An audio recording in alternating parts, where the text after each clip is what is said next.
Olá para você que acompanha a nossa programação, começando mais uma edição do programa Controle Externo, produzido pelo Tribunal de Contas do Estado de São Paulo, gravado no Auditório Nobre Professor José Luiz de Anhaia Melo, na sede do TCESP, aqui na capital paulista. Eu sou Fernando Martins e já agradeço você que está nos acompanhando. Seja muito bem-vindo, muito bem-vinda à nossa programação, que é transmitida pelas redes sociais do Tribunal de Contas do Estado de São Paulo. Falo aqui em especial do nosso canal no YouTube e também para você que nos acompanha, gosta de ouvir podcast. Estamos nos principais agregadores, nas principais plataformas de podcast que você encontra não só o nosso programa, mas também muitos outros conteúdos informativos e noticiosos do Tribunal de Contas do Estado de São Paulo.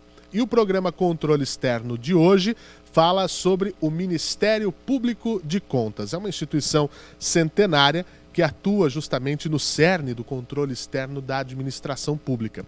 No entanto, aqui no estado de São Paulo, essa história é bastante recente. O Ministério Público de Contas foi instituído pela Lei Complementar Estadual número 1110, de 14 de maio de 2010, e acabou sendo alterada posteriormente pela Lei Complementar Estadual 1190 de 2012. Ou seja, são 10 anos de atuação do Ministério Público de Contas por aqui. Ele é formado, o Ministério Público de Contas paulista, por 9 procuradores e a eles compete promover a defesa da ordem jurídica, tendo como objetivo a guarda da lei e fiscal de sua execução no que se refere a questões da fiscalização contábil, financeira, orçamentária, operacional e patrimonial do Estado de São Paulo e de seus municípios. Para falarmos sobre esse importante órgão do controle externo, nós estamos recebendo aqui hoje, a quem já agradeço pela generosidade em nos atender, o Dr. Tiago Pinheiro Lima, que é o Procurador-Geral do Ministério Público de Contas paulista. Dr. Tiago, muito obrigado por estar aqui conosco. Fernando, eu é que agradeço o convite. É uma satisfação participar desse programa Controle Externo, idealizado pelo Tribunal de Contas através do seu presidente, Dr. Dimas Eduardo Ramalho, e poder dialogar com o público e com a sociedade. Faz parte da minha atribuição, da função pública que eu exerço, ser o mais transparente possível e aproveitar canais de comunicação como esse, através da TV Alesp e das redes sociais do Tribunal de Contas, para dialogar, conversar e levar uma mensagem à sociedade paulista. Doutor Tiago, eu já começo perguntando exatamente o seguinte, né? Como é que se dá o papel do Ministério Público de Contas junto ao Tribunal de Contas do Estado de São Paulo nesse exercício do controle externo da administração pública? É importante, Fernando, mencionar isso para a sociedade paulista, de que existe um ramo especializado do Ministério Público que atua junto ao Tribunal de Contas. O Tribunal de Contas exerce um papel fundamental na guarda e no zelo e na fiscalização dos recursos da sociedade. E junto ao Tribunal de Contas do Estado de São Paulo, que tem a jurisdição, tem como jurisdicionados o governo do Estado e os 644 municípios do Estado de São Paulo, junto a esse tribunal funciona um Ministério Público. Não é o Ministério Público Estadual, não é o Ministério Público Federal, é o Ministério Público de Contas, que, como muito bem mencionado pelo Fernando, possui mais de 100 anos no Brasil. Mas aqui em São Paulo foi instituído em 2012.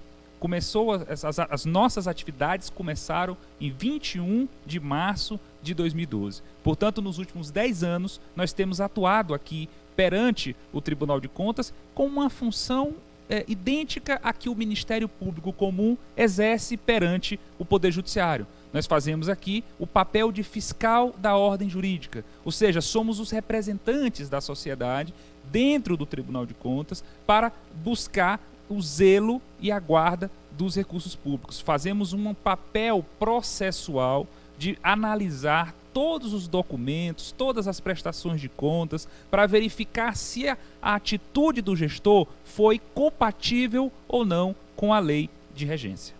Agora, doutor, há uma questão que eu particularmente acho muito interessante, que é o Estado de São Paulo. Como é realizar um trabalho como esse em um estado, como o senhor disse, né, 644 municípios, a única exceção é a capital paulista, que tem o seu próprio Tribunal de Contas Municipal, como ocorre em alguns locais do Brasil, inclusive esse é um assunto que nós podemos trazer em um próximo programa, mas como é que é trabalhar no território paulista, que tem uma estrutura até mesmo maior que muitos países, né? O estado de São Paulo é um estado-nação, né? Em números, em grandiosidade mesmo, né? Sem dúvida, Fernando. São Paulo é como se diz, a locomotiva do país, né? Sem qualquer exagero. Nós já estamos aí crescendo no percentual do PIB brasileiro, algo em torno de 36%, 37%. Portanto, São Paulo representa muito para a nação. E como você falou, é maior, inclusive, do que muitos países. Seria uma das maiores economias do mundo se um país fosse.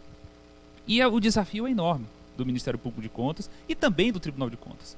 Nós temos, além desses 644 municípios, eles possuem a Prefeitura, a Câmara Municipal, as autarquias, as entidades do terceiro setor que recebem repasses do poder público, todos os contratos que são realizados são fiscalizados pelo Tribunal de Contas. Portanto, nós temos um volume processual que supera 40 mil processos por ano, né? De algo em torno de 2.000, 2.200 órgãos que são fiscalizados anualmente pelo Tribunal de Contas. E o Tribunal de Contas, Fernando, ele vai presencialmente em todos os órgãos jurisdicionados, em todos os municípios do estado de São Paulo. Portanto, o desafio é enorme, mas o Tribunal de Contas tem uma estrutura adequada para fazer face a esse desafio. E o Ministério Público de Contas também está crescendo, é um órgão ainda novo, como mencionamos, só tem 10 anos de existência no estado de São Paulo, mas estamos habilitados para fazer também esse trabalho e sempre da melhor forma possível.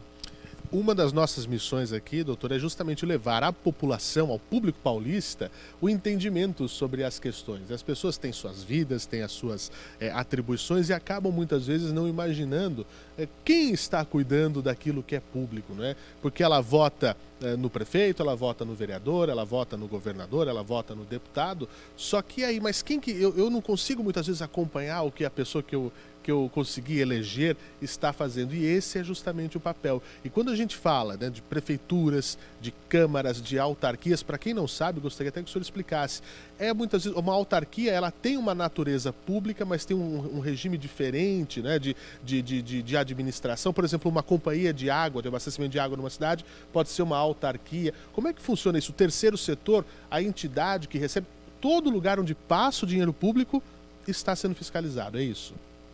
Fernando, essa é a ordem da Constituição. O artigo 70 da Constituição impõe isso. Onde há dinheiro público, há fiscalização do Tribunal de Contas e, consequentemente, do Ministério Público de Contas, que atua perante este tribunal. Como mencionado por você, a administração pública ela pode se desdobrar em outros entes, em autarquias, em fundações, em empresas públicas, mas todos esses órgãos eles possuem regimes jurídicos diferentes, evidente. A autarquia tem muito mais semelhança com a própria prefeitura, porque o regime é integralmente público. Já a empresa pública, às vezes uma empresa que presta um serviço de abastecimento de água ou de saneamento básico, ela já tem um regime um pouco diferente, porque ela tem um regime privado, é um regime misto. Ela deve fazer licitação, ela deve fazer concurso público, mas no âmbito da sua atividade ela também observa algumas regras de direito privado. Então, nós temos essa estrutura também foi definida pela Constituição da República. Mas eu acho que o aspecto primordial, Fernando, sobre o início da sua fala, é conscientizar as pessoas de que nós vivemos numa democracia. E a democracia significa que o poder não pertence para aquelas pessoas que estão ali temporariamente exercendo. O poder pertence ao povo. Esse é o aspecto principal que as pessoas precisam prestar atenção. A cadeira do gestor não tem escritura. Não tem. Ele está gestor naquele momento. E a cada 4 anos ele precisa se submeter ao escrutínio popular. A população vai ter que avaliar o serviço que foi prestado por aquele cidadão que se disponibilizou, que se viabilizou a exercer uma função pública. E para isso, Fernando, é fundamental que a sociedade acesse o portal do Tribunal de Contas do Estado de São Paulo.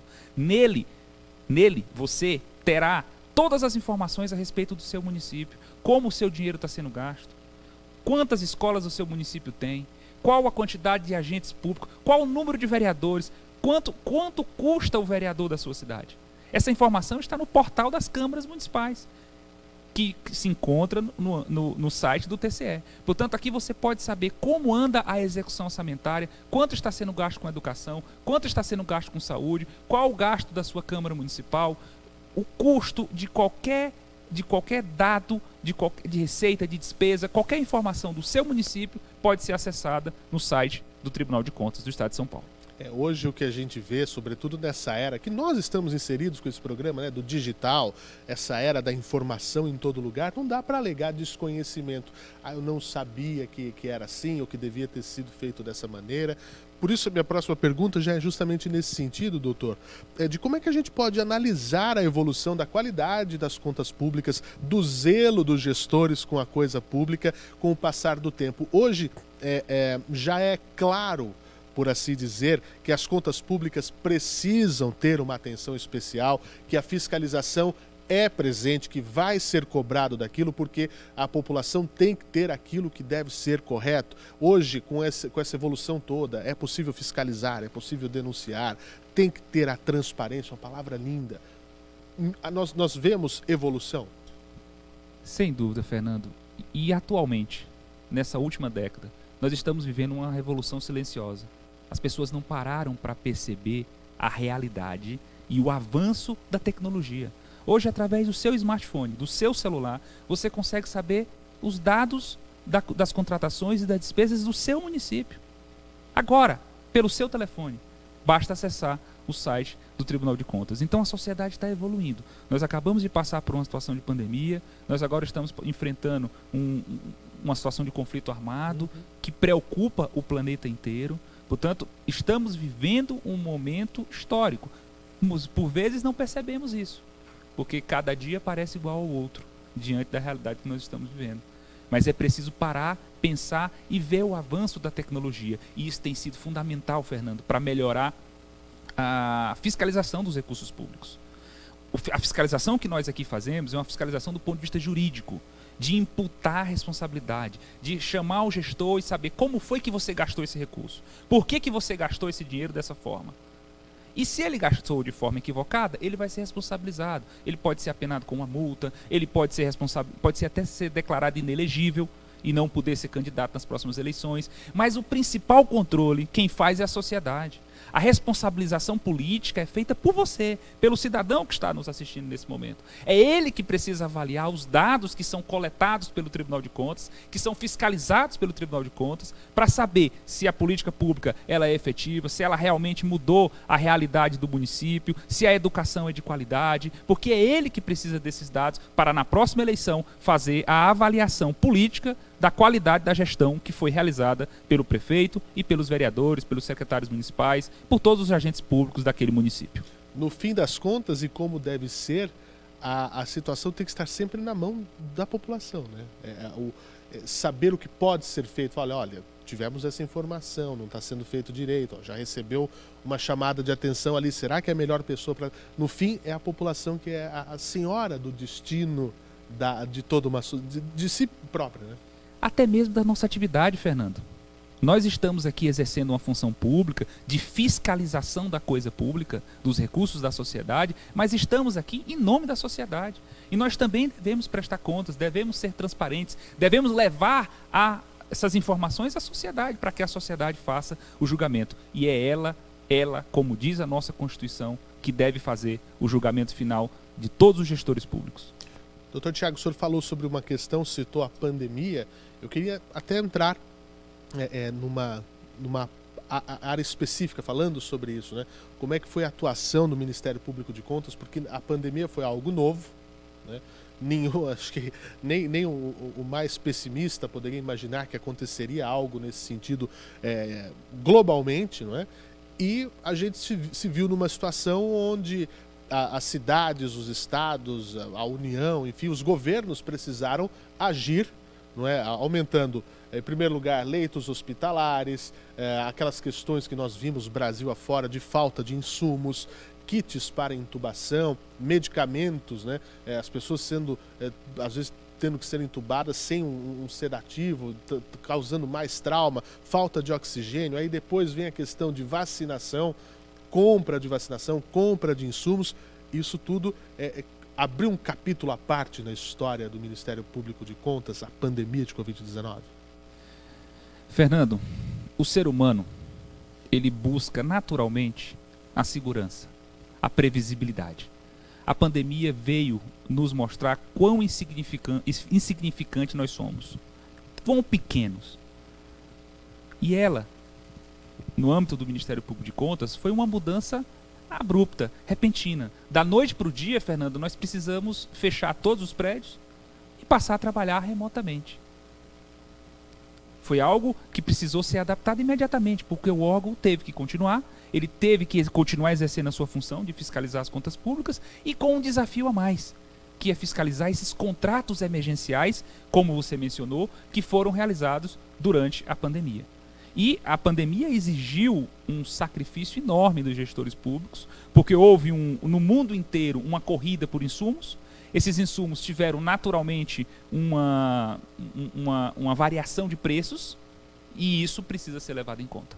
E foi levado em conta pelo Ministério Público, e está sendo levado em conta nos julgamentos pelo Tribunal de Contas. Tudo isso é avaliado de acordo com a situação do momento, daquele mês. Porque a própria pandemia, Fernando, ela tem variações dentro dela. Porque num primeiro momento, como você falou, todo mundo correu atrás de respiradores. É uma pandemia que afeta o sistema respiratório. A doença da Covid-19 afeta o sistema respiratório das pessoas. Portanto, era necessário ter respiradores naquele primeiro momento. Então, o mundo inteiro correu atrás disso. O estado de São Paulo também. Então, os municípios de São Paulo também. Portanto, tudo isso precisou ser avaliado naquele contexto, daquele momento. Depois veio a questão dos insumos, as seringas, da própria aquisição da vacina. Tudo isso foi avaliado com muito cuidado, com muito critério, com a responsabilidade que deve ter o agente público. Dos vários bilhões, Fernando, que foram gastos na pandemia, nós, do Ministério Público de Contas, ajuizamos algo em torno de 40 representações, questionando gastos, eventual superfaturamento, qualidade do material adquirido, envolvendo valores da ordem de 850 milhões de reais. Então, algo em torno de 850 milhões de reais que foram gastos aqui pelo Estado de São Paulo e pelos municípios foram objeto de questionamento por parte do Ministério Público de Contas. E isso está, através do devido processo legal, pós-contraditório e ampla defesa, análise técnica, tudo sendo avaliado e julgado pelo Tribunal de Contas do Estado de São Paulo. É um trabalho realmente extremamente específico e que surgiu do nada, né? Ninguém estava preparado, ninguém pensou que isso ia acontecer, mas quando acontece tem que ter essa presença, tem que marcar também esse posicionamento. Agora, esse foi um desafio, obviamente. Minha pergunta, né, nesses 10 anos de Ministério Público de Contas, quais os maiores desafios, né, sobretudo, a gente falando aqui da nossa seara, que é São Paulo, né, com uma história tão recente. O Ministério Público de Contas, atividade centenária, aqui em São Paulo, mais recente. Quais são os desafios encontrados ao longo desses 10 anos, doutor? Fazer a estruturação do órgão. Porque quando o Ministério Público de Contas surgiu, ele surgiu para atuar perante um tribunal que já existia há 90 anos. Esse foi o grande desafio. Né? Fazer a adaptação de uma instituição dentro da outra, que já existia há muito tempo.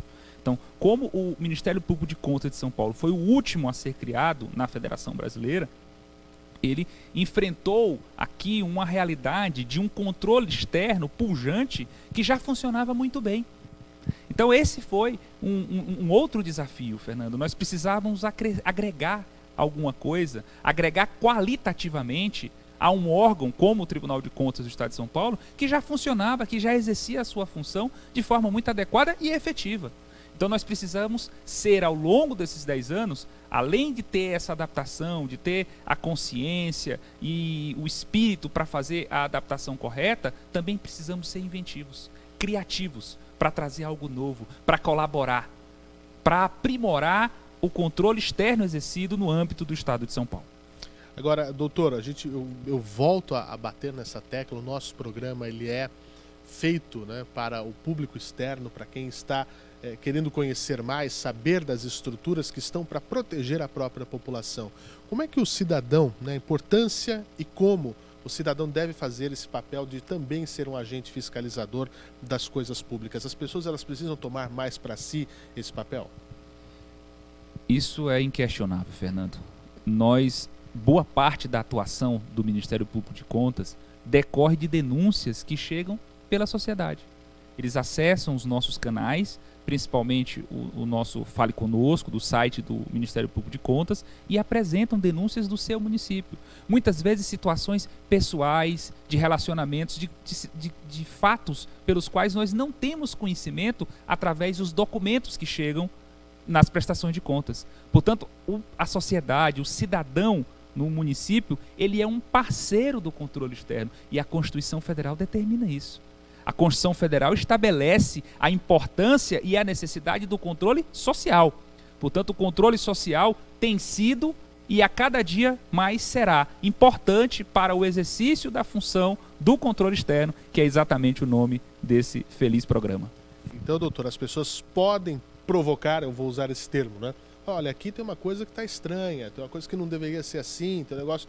Então, procure, faça valer o seu direito, não é? As pessoas elas procuram muito a mídia, muitas vezes, que é importante. Eu, como jornalista, devo aqui dizer, a mídia é um grande porta-voz da população, e também você, onde você estiver, procurar os dispositivos que ajudam, né? Porque a mídia também vem perguntar, vem questionar, fala assim, olha, parece que está acontecendo alguma coisa lá, o cidadão também vem, eu não sabia disso, né? Na Constituição fala então do controle social. Nós temos também um dever cívico, moral, muitas vezes, de poxa, nós não podemos passar em frente a coisa errada e achar que aquilo é normal, né?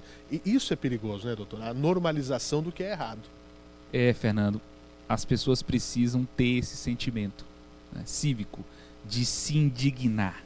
Nós não podemos nos acostumar e nem normalizar os absurdos, os erros e a corrupção. Portanto, aqui no Estado de São Paulo, nós temos o Ministério Público de Contas, nós temos o Tribunal de Contas do Estado, que também tem canal de acesso à participação, à denúncia da sociedade, e temos também o Fórum de Combate à Corrupção. Só basta você colocar no Google, Fórum de Combate à Corrupção, Estado de São Paulo, é o foco. Lá também tem um canal onde você consegue direcionar a sua denúncia. E é importante que isso seja divulgado, Fernando, porque nesse fórum de combate, do qual o Ministério Público de Contas faz parte, do qual o Tribunal de Contas também faz parte, outros órgãos fazem parte. A Polícia Federal, a Polícia Civil, o Ministério Público Estadual, o Ministério Público Federal. Portanto, se você encaminha a sua denúncia para o Fórum de Combate à Corrupção do Estado de São Paulo, essa denúncia ela vai ser tratada e já vai ser encaminhada para o órgão competente para fazer essa avaliação. Daí a importância da sociedade saber da existência desse canal e e de forma alguma não normalize, não se acostume com o erro. Se você identificar um erro, busque os órgãos de controle, que nós estamos aqui para exercer essa função. Os órgãos trabalham de forma independente, mas esse intercâmbio é muito importante, né? Todos se conversarem, as polícias, o Ministério Público, os tribunais, isso é muito importante, né? Fernando, isso foi viável através da tecnologia. Sim. O acesso a essa informação rápida. Hoje não existe mais nenhum dado que não transite entre os órgãos de controle de uma maneira rápida, eficiente. E há sim essa difusão. Hoje eu tenho acesso, Fernando, a mais de 70 bases de dados de diversos órgãos e instituições de controle do país. E elas também têm acesso aos nossos dados e às nossas informações. Então, tudo isso colabora de forma proativa para o controle dos recursos públicos. Agora, doutor, eu quero falar sobre uma questão específica. O senhor foi eleito, vai presidir a partir de abril agora, o Conselho Nacional de Procuradores Gerais de Contas, né, para este ano. O senhor foi conduzido, inclusive, por aclamação, né, o que acho que é uma questão muito lisonjeira e mostra a qualidade do trabalho que vem sendo desenvolvido aqui. Eu gostaria de ouvir o senhor sobre esse desafio. Fernando, foi uma alegria, uma satisfação ter sido escolhido pelos colegas do Brasil inteiro para presidir o Conselho Nacional dos Procuradores Gerais de Contas. E a nossa ideia, o nosso projeto é levar algumas experiências positivas de São Paulo para o país inteiro e também colher algumas boas práticas que são realizadas em outros estados e trazer para o estado de São Paulo. Então, nós temos no país inteiro 32 Ministérios Públicos de Contas, né? Nós temos 33 Tribunais de Contas. Isso. E temos 32 Ministérios Públicos de Contas no país inteiro. A minha ideia principal, Fernando, é fazer essa comunicação entre os ministérios públicos. É fazer uma divulgação, levar e trazer boas práticas, nacionalizar aquilo que é bom. Esse é o aspecto principal. A minha ideia, durante esse ano de 2022, no exercício da função de presidente do Conselho Nacional dos Procuradores Gerais, é conclamar todos os colegas, é fazer uma união entre os 32 Ministérios Públicos de Contas, no sentido de buscar políticas públicas e fiscalizações que possam ser efetivas no âmbito nacional, de forma que isso possa traduzir como um resultado para a sociedade. Como eu posso melhorar a fiscalização na área da educação? Como melhorar os índices do IDEB? Então, tudo isso vai ser buscado de forma nacional. Essa é a minha meta no exercício do Conselho Nacional dos Procuradores Gerais de Contas. E já desejamos aqui boa sorte, volta naquilo que nós falamos, né, de intercâmbio, de levar mais informação, de saber o que é feito aqui, o que é feito ali. Sucesso e boa sorte. Doutor, 10 anos do Ministério Público de Contas, o que a gente pode projetar? Eu gosto muito de pensar no futuro. O que a gente projeta essa próxima década? Fernando, é uma pergunta muito difícil. Pergunta de 1 milhão. Olha, eu entendo que a pandemia foi o maior desafio da nossa geração. Espero que nós não tenhamos uma terceira guerra mundial para superar esse desafio que nós estamos vivendo ainda na pandemia. O ser humano ele tem, como eu disse, a necessidade de ter segurança e previsibilidade. Mas é impossível prever o futuro. Nós temos até essa vontade de querer imaginar como será o amanhã, mas o amanhã é desconhecido para todos nós. O que eu posso te garantir, Fernando, é que nós vamos trabalhar com muita dedicação, com muito cuidado, com muito zelo por aquilo que pertence a toda a sociedade e tentar melhorar ainda mais, aprimorar ainda mais o exercício dessa função, para que isso reverta em benefício para a sociedade. Para finalizar, então, doutor, que mensagem fica para o povo paulista a respeito desse trabalho, a respeito do senhor que representa aqui, né, os seus colegas procuradores aqui do nosso Ministério Público de Contas paulista, agora, futuramente, já para abril, como presidente do Conselho nessa questão nacional. Que mensagem a gente deixa para quem nos assiste a respeito dessa situação, do cuidado, do olhar atento para os recursos públicos e garantir que quando a pessoa vá ao hospital não falte aquilo que precisa, para que a merenda tenha qualidade, para que o ensino tenha qualidade, para que o resíduo sólido tenha uma correta destinação. Isso só para dizer alguns dos exemplos das coisas públicas. Tudo passa, Fernando, pela palavra confiança. A sociedade precisa confiar nas suas instituições. Nós vivemos também um período difícil, do ponto de vista de instabilidade política, mas o aspecto principal é esse. Nós precisamos dar o exemplo, precisamos ser transparentes, precisamos trabalhar com afinco, com dedicação, para que você, que está nos assistindo, tenha confiança nos seus agentes públicos e confiança nas instituições. Não há país, não há futuro, não há combate à desigualdade, não há melhoria de índice de saúde, índice de educação, sem instituições sólidas. Veja o que nós passamos na pandemia. Veja a importância do Sistema Único de Saúde para esse momento difícil que passamos de pandemia. Portanto, a mensagem que eu quero deixar para a sociedade é de que confiem nos seus agentes públicos, confiem nas instituições. Nós estamos aqui para prestar o melhor serviço, com muita dedicação, com muito cuidado, com muito zelo, porque nós devemos isso a cada um de vocês. Fernando, eu agradeço mais uma vez o convite para participar do programa Controle Externo. Foi uma honra estar aqui conversando com você, dialogando sobre temas importantes e levando essa mensagem de esperança e de confiança para a sociedade paulista. Muito obrigado. Nós entrevistamos nesta edição do programa Controle Externo o Dr. Tiago Pinheiro Lima, que é Procurador-Geral do Ministério Público de Contas do Estado de São Paulo. Nós continuamos com a nossa programação nas redes sociais do Tribunal de Contas do Estado de São Paulo. Convido você a conhecer o nosso canal no YouTube, as nossas plataformas de podcast, e o Controle Externo também está aqui na TV Alesp, toda sexta-feira, 20h30 da noite. Até a próxima.